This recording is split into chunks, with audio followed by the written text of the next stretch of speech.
একদিকে ভাতা নির্ভর রাজ্য করে দেওয়ার দিকে এই রাজ্যকে এগিয়ে নিয়ে যাওয়া গেছে। এই রকম অবস্থা অন্য কোথাও নেই। আমি সংকল্পপত্র ঘোষণার দিন অমিত শাহজির পাশে ছিলাম, একদিকে শ্রমিক দা, একদিকে আমি।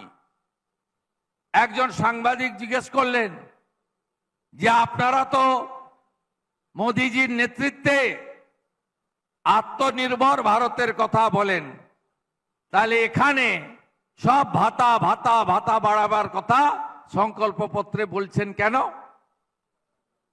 তখন কেন্দ্রীয় স্বরাষ্ট্রমন্ত্রী বলেছিলেন যে পশ্চিমবঙ্গে এত বড় বড় গর্ত হয়ে গেছে, গর্তগুলোকে যতক্ষণ না আমরা পূরণ করতে পারি বা ফিল আপ করতে পারি, ততক্ষণ পর্যন্ত পশ্চিমবাংলার একটা বড় অংশের মানুষকে অর্থনৈতিক সাপোর্ট আমাদের দিয়ে যেতে হবে।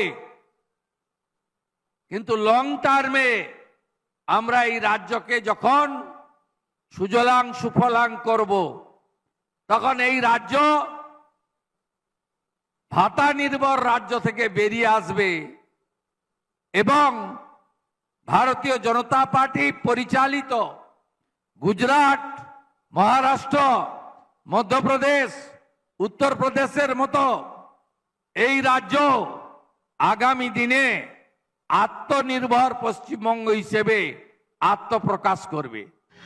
আপনারা এতক্ষণ ধরে শুনলেন রাজ্যের মুখ্যমন্ত্রী শুভেন্দু অধিকারী ঠিক কী বললেন। তিনি নিজে বিশ্বাস করেন ভাতার রাজনীতি তিনি একেবারেই পছন্দ করেন না। তিনি বিশ্বাস করেন বাংলা নিজের পায়ে দাঁড়াক, গোটা দেশকে পরিচালনা করুক। গুজরাট, মহারাষ্ট্র যতটা এগিয়ে গিয়েছে, বাংলাকেও সেই জায়গাতেই নিয়ে যেতে চান। তিনি অমিত শাহের সঙ্গে কথা বলেছেন। অমিত শাহকে কী প্রশ্ন করেছেন সেটাও তো আপনারা শুনলেন। অমিত শাহ যা জবাব দিয়েছেন তাতে শুভেন্দু অধিকারী ভেবেই নিয়েছেন যে একদমই সঠিক বলেছেন। আর সত্যিই তো তাই। বাংলায় যে অবস্থা রয়েছে বর্তমানে, বাংলা গত শাসক দল অর্থাৎ লাস্ট 15 বছরে তৃণমূল এমন একটা জায়গায় নিয়ে গিয়েছে রাজ্যটাকে, যেখানে শুধু মানুষ ভাতা ছাড়া আর কিচ্ছু বোঝে না। ভিক্ষার রাজনীতিতে বিশ্বাস করে বাংলার মহিলারা।